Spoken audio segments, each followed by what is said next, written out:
Hey guys, what's going on? It's Karl here, back with another episode, and today we're answering a question that has been on everyone's mind. It's kind of trending right now, as the new MacBook Pros have just come out. If I can get this guy on camera, is the new Touch Bar worth the hype? Is it actually worth getting? I know a ton of you have been asking me that question, and this video won't be my full review on the MacBooks. That's coming in the next couple days, so make sure you stay posted. It's literally going to be focusing just on the Touch Bar. So here we go. So the first thing people usually ask is getting the new Touch Bar worth it? And I think you really have two options. If you're getting a brand new MacBook Pro, you'll either go for the base 13-inch that doesn't have the Touch Bar. If you're thinking of going down that option, getting the base model, I would suggest checking out the Apple refurbished store. Grab a 2015 model that usually has the same specs or even better for less the money. Plus it has all the additions of all those ports that you'll miss out. You won't be living the dongle life. Yeah, that's my suggestion if you're looking for the base model without the Touch Bar. Now, if you're set on getting one with a Touch Bar, myself included, I've got a 2012 15-incher that has been dying for an upgrade. This thing is struggling in Final Cut. 4K is just slowing this beast down.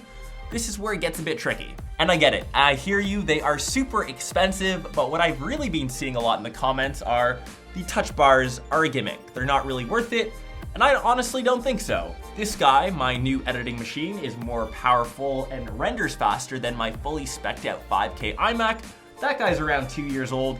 This guy is my new editing rig, and I think that the Touch Bar is pretty useful. I don't think it's anything crazy and revolutionary like, oh my god, you have to grab a brand new MacBook just because it has the Touch Bar, but I've been using it, and it's intuitive, and it works. And that's coming from someone that uses the brand new i7 Surface Book. I use this primarily for work. It has a touch screen just like most higher end Ultrabooks do.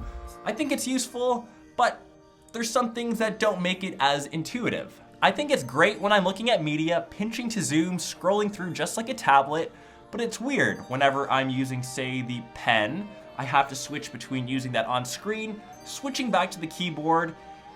There's a bit of lag in between, whereas the Touch Bar kind of takes that away. And I know it doesn't have the full functionality and feedback from a full touchscreen display, but I think it's the perfect in-between balance. Your fingers shift from the Touch Bar back to the keyboard while you're focusing on the screen, and there's no loss in translation, and there's no downtime, which is good.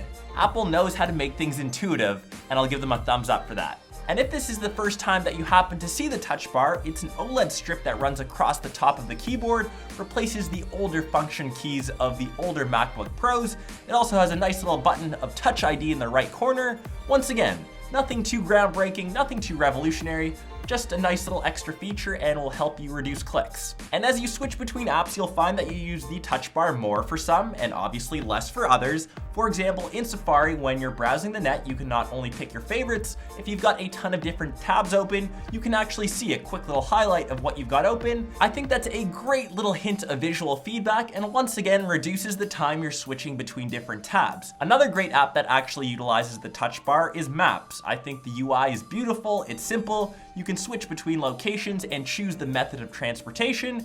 And remember, when you're within most of the apps, you can actually customize and change the Touch Bar. Just select down View, and now you can actually drag and drop what you want to see appear. It's useful, it's limited with what you can see, but it customizes it to what you use the most. And if you're into creating content using a lot of software, for example, like Final Cut like myself, you can actually scrub right through the timeline, and you can do that in something as simple as YouTube, which is cool, and everyone can do it. And it doesn't feel like I'm trying to hunt for a specific time in a video. Once again, very useful and just takes me less time to do now with a Touch Bar. And the last one, of course, which everyone is talking about, has to be the Emoji Bar.